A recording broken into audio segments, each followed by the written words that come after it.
Baik, pada kesempatan kali ini Bapak akan menjelaskan tentang hukum gravitasi Newton. Kita akan menjelaskan sedikit dari slide 1 sampai 25 ya. Nah, indikator yang harus kita pelajari adalah yang pertama menganalisis hubungan antara gaya gravitasi dengan massa benda dan jaraknya, serta menghitung resultan gaya gravitasi benda titik pada sistem. Dan juga membandingkan kecepatan gravitasi dan kuat medan gravitasi pada kedudukan yang berbeda.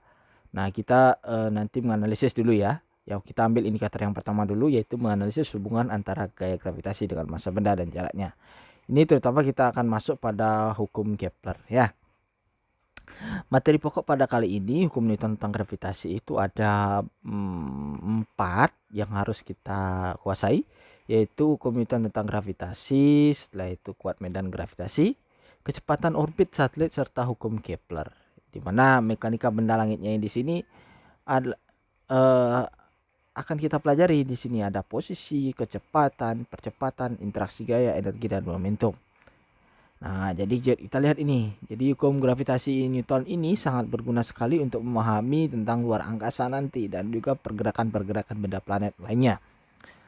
Nah, anak-anak, coba kita perhatikan, kalian pernah melihat buah yang jatuh dari pohonnya?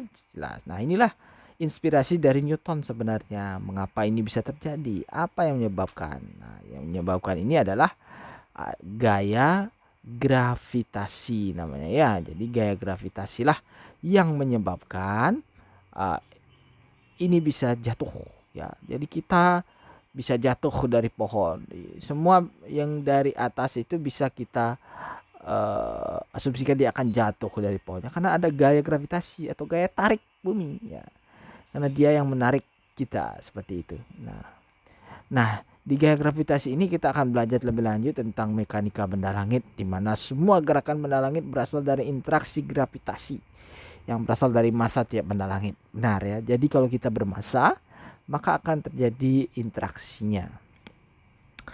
Dasar matematisnya ini dirumuskan oleh Newton sendiri melalui hukum ketiga Newton, yaitu hukum aksi reaksi, hukum Newton dan gravitasi universal. Selain itu juga ada yang namanya Kepler yang merumuskan 3 hukum Kepler tentang pergerakan benda langit. Nah, jadi sejarah penemu konsep gravitasi ini ada yang pertama dari Nicolaus Copernicus ya, terutama tentang konsep tentang bumi lah yang mengelilingi matahari, bukan matahari yang mengelilingi bumi. Ini Copernicus. Jadi teori tentang matahari atau heliosentris ya. Lalu ada Tycho Brahe, selanjutnya ada Isaac Newton tentang hukum Newton yang sudah kita pelajari di KD sebelumnya. Serta yang terakhir itu adalah Johannes Kepler, yaitu pergerakan benda langitnya. Nah, kita lihat di sini ada Claudius Ptolemy, ya ini tentang teori bumi bulat sebenarnya ya. Nah, di sini kita lihat bahwa yang menjadi pusatnya itu adalah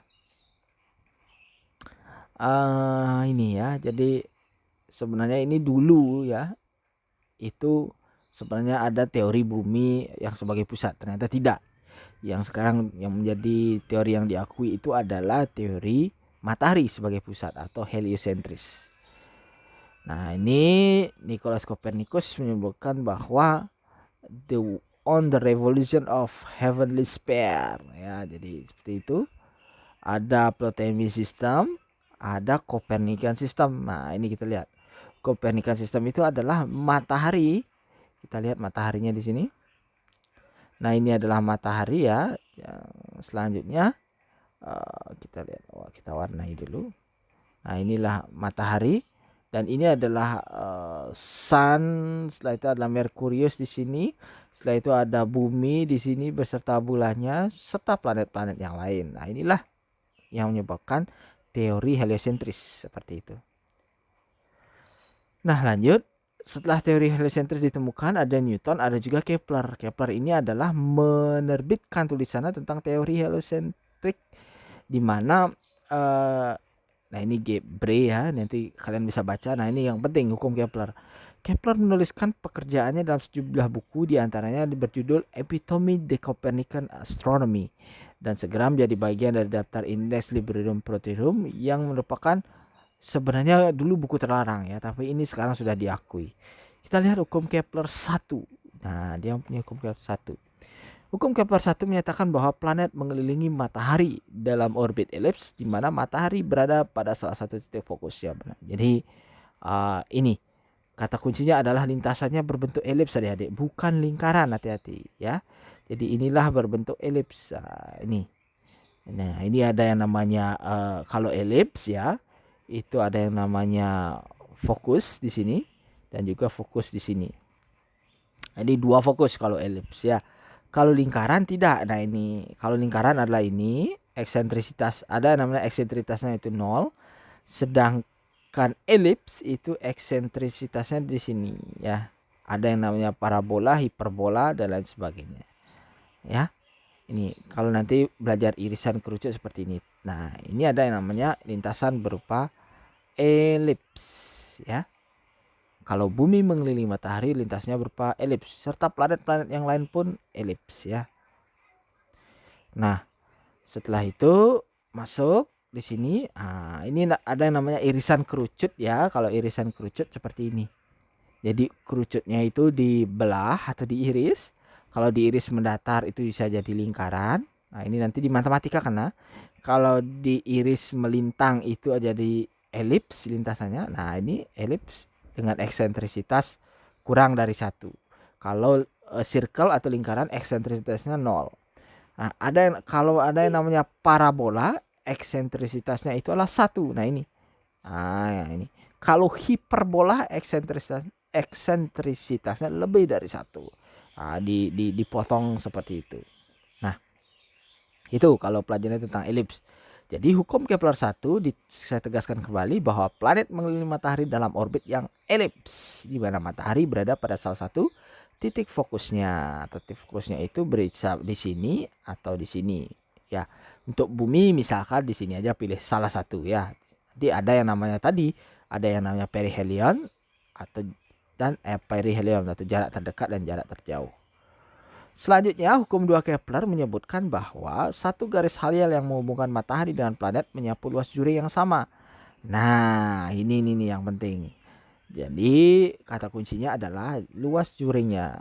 Kita lihat misalkan titik A di sini, titik B di sini.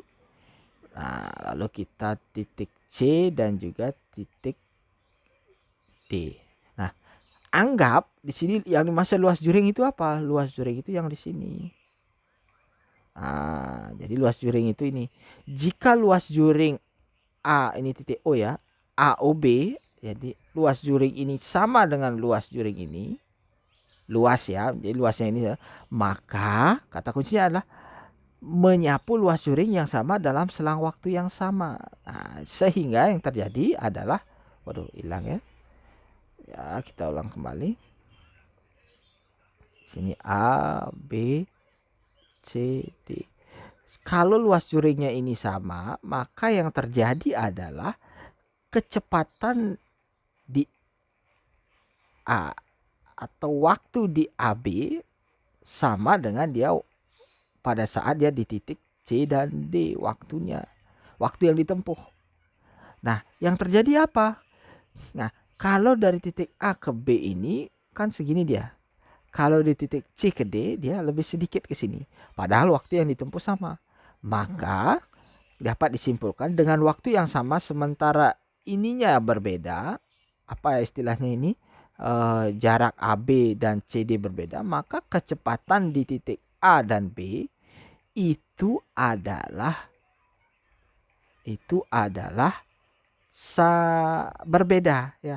Jadi A dan B itu lebih cepat menempuh daripada C dan D. Inilah yang menyebabkan pada saat AB kecepatannya adalah sama, lebih cepat. Sedangkan kalau dari C ke D kecepatannya berbeda. Ya, saya ulang dulu supaya tidak ada. Nah, itulah yang menyebabkan dia kecepatannya berbeda. Lalu kita masuk ke hukum Kepler yang ketiga. Hukum Kepler ketiga menyatakan bahwa melalui data pengamatan Tycho Brahe, Johannes Kepler menemukan hubungan matematis antara periode dan planet itu memiliki perbandingan seperti ini. Ya, perbandingan seperti ini yaitu T kuadrat. T itu adalah periode ya. T itu periode, A itu adalah setengah sumbu panjang atau kita istilahkan jarak atau perbandingan jarak ya, jarak antara kita lihat jarak antara ini ke sini, R atau A boleh, A lah kita gunakannya, kita gunakan A aja biar kalian nggak bingung.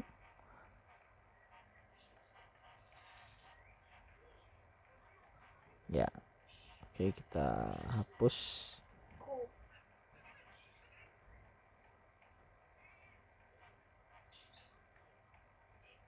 Ya, jadi ini adalah A-nya di sini. Nah, itu. Jadi hukum Kepler 3 seperti itu. Jadi T kuadrat itu adalah periode, A itu adalah jarak.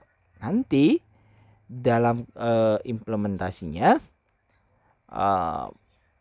T kuadrat itu periode, A itu jarak. Jadi di sini akan didapatkan T kuadrat A pangkat 3 itu konstan. Nanti ada T1 kuadrat per A1 pangkat 3 sama dengan T2 kuadrat per A2 pangkat 3. Itu T1 untuk planet yang satu, T2 untuk planet yang ketiga. Nanti kita akan coba contoh soalnya ya. Sekian dulu dari Bapak materinya, terima kasih dan bisa ditanyakan di kolom komentar.